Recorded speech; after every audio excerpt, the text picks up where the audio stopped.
Welcome everybody to the Literacy Teachers YouTube channel, where we're all about helping you to inspire, motivate, and change how your students read and write for academic success. In this video, I'm going to be kicking off a series on reading identities. And for this first one, we are going to be talking about what is a reading identity.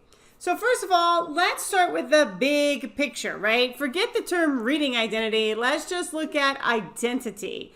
It is a huge term in and of itself, and it's contested about what identity means and how our identity is developed. So there's not a shared upon, fully accepted definition. The way that I view identity in general, and also when we get into talking about reading identities, is that identities are shaped through our environment, the norms of that environment, and how individuals view themselves in relation to those norms. So what do I mean by that? Let's take a look at an example. And I want to pop us out of education and reading and all of that and use something a little different because I find that's often helpful. So what makes someone a good versus a poor driver? Now, there's a couple of ways to think about this. And this is going to come out in this series of videos. We're going to be talking about this a lot more. So first of all, there is, how do I define myself as a driver, right? Do I think I'm good? Do I think I'm okay? Do I think I'm poor? What do I think about myself as a driver? So there's the identity that I give myself.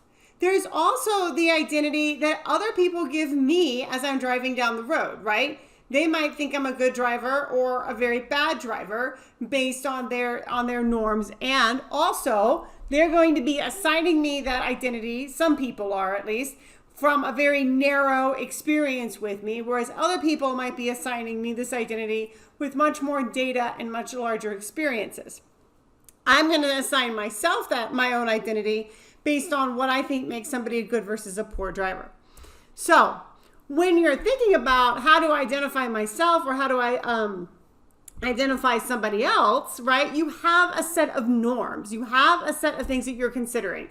And this obviously is not an all-inclusive list of what makes somebody a certain type of driver, but things that you might consider, right? Like, do I have a record of tickets?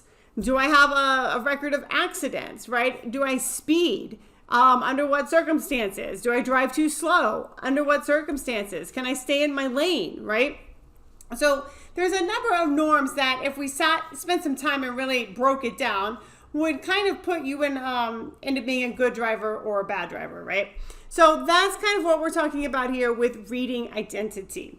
There are characteristics that allow you to identify yourself as a particular kind of reader, or students in your class to identify themselves as particular types of readers, right? A self-identification versus the identity that is placed upon them by other people who are viewing them. So what exactly is a reading identity?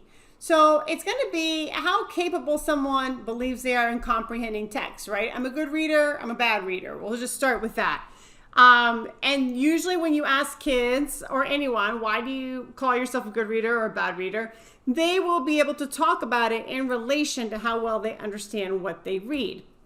Now, when you're thinking about what is a reading identity, people's understandings of what it means to be a particular type of reader within a given context is what shapes their response to that question of what kind of a reader are you? How would you describe yourself as a reader? If they're going to say they're a good reader, then they're going to be able to sort of look at that context that they're in and say, well, in this context, this is what makes somebody a good reader. I have these characteristics, therefore I am a good reader.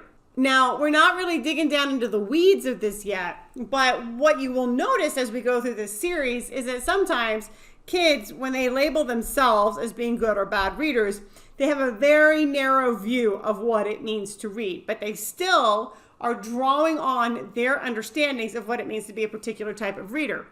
Now, when I say within a given context, what you may find is, especially with your kids that are poor readers, is that in school they'll say, well, I'm not a really good reader, but at home I'm a really great reader, right? So at home, like, they might have a completely different reading identity, and we'll talk about why that is in future videos. What I want you to understand for now is that it's all about context and what it means to be that type of reader in that context that really helps shape that reading identity. So students, right, your students will define themselves based on what they perceive the norms to be and where they fall on that continuum. And as I said previously, their understanding of the norms is usually not 100% complete, and it can be very narrow, and it can also be misinterpreted, right, or misunderstood. But we will be diving into that in future videos. For now, all I want you to know about this is that when a student says, hey, I'm a good reader, or hey, I'm a really bad reader, that's what they're basing that definition on. That's what they're basing their identity on, okay? So, future videos, we are going to be talking about how reading identities affect students in school. We're going to be talking about when reading identities don't match. What do I mean by that? So you might see some students as being a poor reader and have data and evidence to suggest that they're a poor reader, but your student, that same student might say, I'm an outstanding reader, I'm amazing, I'm excellent, I don't know what you're talking about, okay?